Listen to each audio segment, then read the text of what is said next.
Jared, how'd it feel to have a big game last week? Seemed like a impressive performance from our end. It felt great to go out there and get a great team win. Um, we were all over the place that night on defense, so felt like we went out there and handled business early on in the game.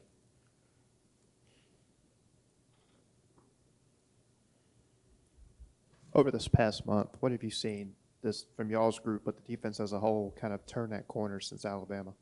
Yeah, just having that spot the ball mentality and just going out there, whatever circumstance it is, and just giving our absolute best whenever we can. I think we've been a lot more consistent in the run game. I think we've rushed really well. I think we've covered tremendously, and we've been getting turnovers and really having the offenses back the past few weeks, and I think that's been great. It's been the evolution of the defensive line. You've gotten in the backfield a lot, sacks-wise, and just pressure, especially in SEC play. What's kind of been the change there? Yeah, I think the guys really took this offseason to heart. Obviously, we didn't end the way we wanted to end last year, and it really left a bad taste in our mouth. We felt like we could have done more, so we really put the work in, and Coach Joyner was really detailed in what he wanted and how he wanted things to go. And, I think we matched his energy with the work.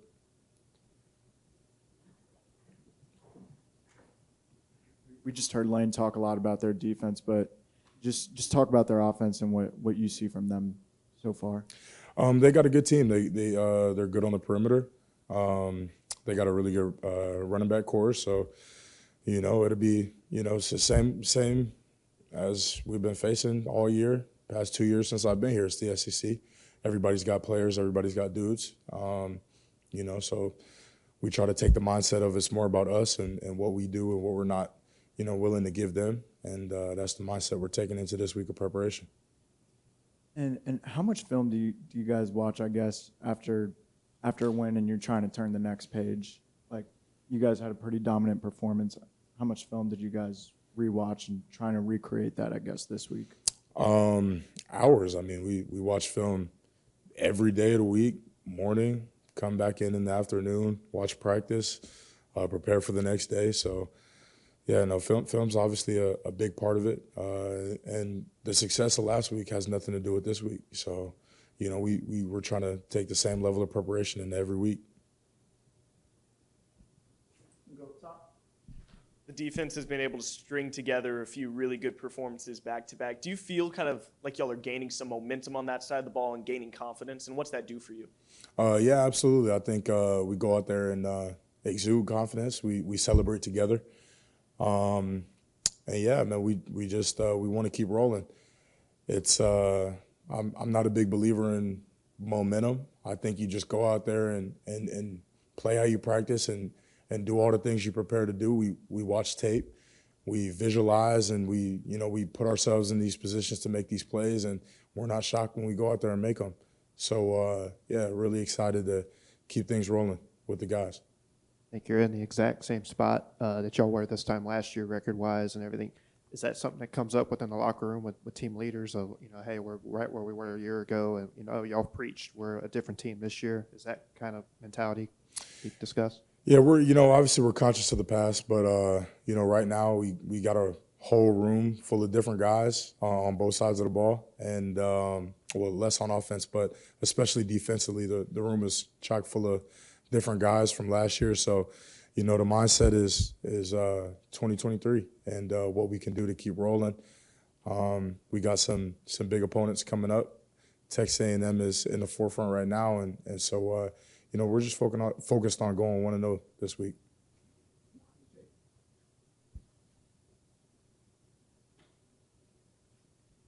Jared, why don't you believe in momentum? Well, I mean, it's not like, I'm not obviously you hit a big three in the NBA and the crowd gets pumping and now somebody gets frazzled, turns the ball over, you could call that momentum. But I just think in the grand scheme of things, I see our success as preparation-based more than momentum-based. I think, we're doing the right things during the week. We're preparing the right way. We're detailed in our film study, detailed at practice. Our scout team guys are giving a hell of a look. So I think it'd be a shame to just call that momentum. How would you compare the way this team is prepared? And I know you just got the last year question, but at this point in the season, does the preparation feel different now than it did a year ago? Yeah, absolutely. PG, I feel like, has a great mindset, and he's our leader. And you know, after wins, he's just as critical as he is after our one loss. You know what I mean? So, you know, we're trying to look at every possible thing we can fix, no matter how good it is. We don't want to win to hide the errors and the mistakes that we need to fix moving forward. The less mental errors and missed assignments we can have, the better. The less missed tackles we can have, the better. We had, I think, 6 missed tackles this week, so I think that's just a testament to to the moxie of this defense and how we're handling our Tuesday practices and how we're tackling, how hard the scout team running backs and wide receivers are going and giving us that look, and yeah, just how we're preparing week in and week out. You mentioned some big games coming up. I know Lane was preaching how talented this Texas A&M team is, but is it difficult at all to not kind of be thinking about Georgia looming, and how do you keep yourself from doing that? It's not difficult at all. We come in and Texas A&M is on the screen, and Texas A&M is on our film study notes, and that's all we're worried about. We're looking at those guys. We're watching that tape. You know, everybody's going home at night and cutting that on the iPad. So yeah, that's all we're looking forward to right now is this week in A&M.